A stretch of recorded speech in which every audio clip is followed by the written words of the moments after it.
Good evening, Jessica Van Vonderen with ABC News. The men occupying the two highest offices in the Government of Australia have slid into a public feud, complete with insults, rebukes and character assessments.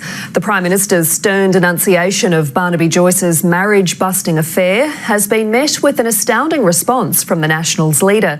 He's called Malcolm Turnbull's conduct inept, harmful and, most of all, Liberal meddling in his party. As National Affairs correspondent Greg Jennett explains, the pair quarrelled from afar and over the airwaves. I'm the mill manager. Welcome to the mill. Yep, okay. Trouble at mill. Big trouble. Fantastic. And no hat would shield the Prime Minister Again, guys. from a hot head in a bigger one. There is nothing that we dislike more than implied intervention into the party processes of the National Party. Barnaby Joyce had stewed all night on Malcolm Turnbull's takedown of his character He made that shocking error of judgment. and returned with shock treatment on the judgments the Prime Minister had cast. They were, in many instances, inept. They caused further harm and most definitely, in many instances, unnecessary.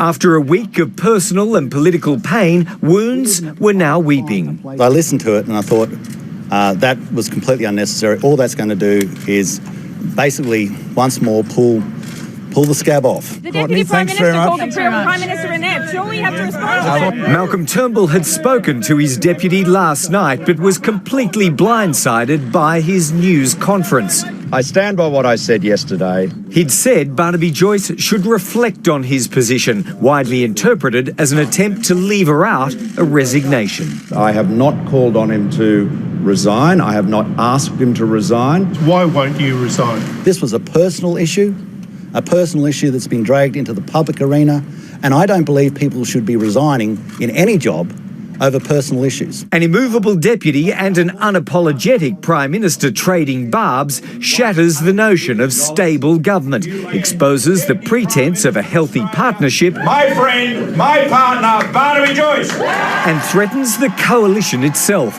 Of all the offence Mr Joyce had taken to Malcolm Turnbull, the idea a Liberal leader had strayed into Nationals affairs was the worst of it. I would not be making comments or implied comments about the leadership of the Liberal Party, and we don't expect to get implied comments about the leadership of the National Party. There is no effort by me or anyone else in the Liberal Party for that matter to influence the National Party or its deliberations in any way. Now another family's under strain of separation, only that breakup would be relished by some. The government dies the moment Mr Turnbull doesn't sack Mr Joyce, and if they can't work it out, they're not even as smart as I thought they were. To sack Barnaby Joyce would be to risk a full-blown split between Nationals and Liberals. At the end of an awful week, the toxicity of anger and frustration is leaching through both parties. But the shock of a very public spat between their leaders has already prompted wiser heads to intervene to try to avert any further and catastrophic escalation. I'm intending to make sure that, like all relationships, that this relationship gets back onto an even keel. But first, there are the stages of grief. Loneliness is one of them. Greg Jennett, ABC News, Canberra.